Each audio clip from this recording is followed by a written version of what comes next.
Барлықтарыңызға ассалаумағалейкум. Сіздер алдыңғы сабақта жалпы трейдинг не екенін, жалпы трейдинг бойынша қалай ақша табу керектігін үйренген болатынсыздар. Енді бұл сабақта біз трейдингтің қандай түрлері бар, қандай стильдері бар, соны үйренетін боламыз.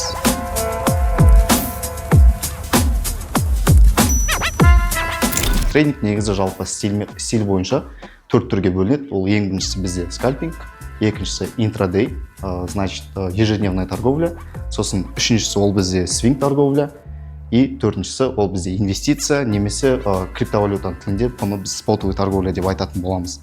Жалпы бұл торговляның стильдері бізде қалай бөлінеді? В принципе, кішігірім графикте көрсетіп жібере салайын. Мысалы, ол бізде бір апталық график деп есептеп көрейік. Мысалы, бізде бірінші күн, екінші күн, үшінші күн, төртінші күн, бесінші күн, алтыншы и дальше уже жетінші күн. Интрадей торговлямыз бізде получается каждый күнде бір позициядан немесе бір-екі позициядан алумен шектеледі.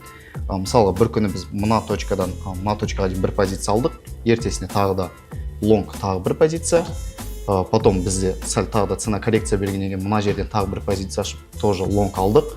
Ал келесі күні бізде керісінше шорт позиция алған болсақ, в принципе, негізі интрадей торговля осылай. Күніне бір позиция немесе екі позициядан көп алынбайды. Келесісі ол бізде свинг торговля, получается, ол бізде долгосрочный сделкалар. Получается, егер бізде аптаның бірінші күні болса, біз осы жерден бір позиция аштық, и мысалғы жетінші күні немесе ортасында там, в принципе, бір күннен бірнеше аптаға дейін созылатын позицияларды біз свинг позиция деп айтамыз. Төртіншісі ол бізде инвестиция немесе спотовый торговля. Получается, ол бізде бірнеше аптадан бірнеше жылға дейін созылатын позицияларды біз инвестиция немесе спотовый деп айтамыз. И в основном бізде бұл акция, облигация немесе криптовалютаға қатысы бар нәрсе. Және де тағы қалып кеткен нәрсе ол бізде скальпинг.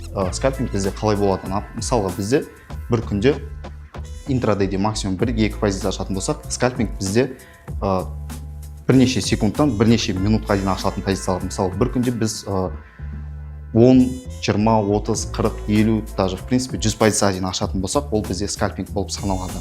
Осы сабақта біз, получается, полностью трейдингтің 4 түрін немесе 4 стилін разбирать еттік. Бүгінгі сабақ осымен бітті. Келесі сабақта жолыққанша.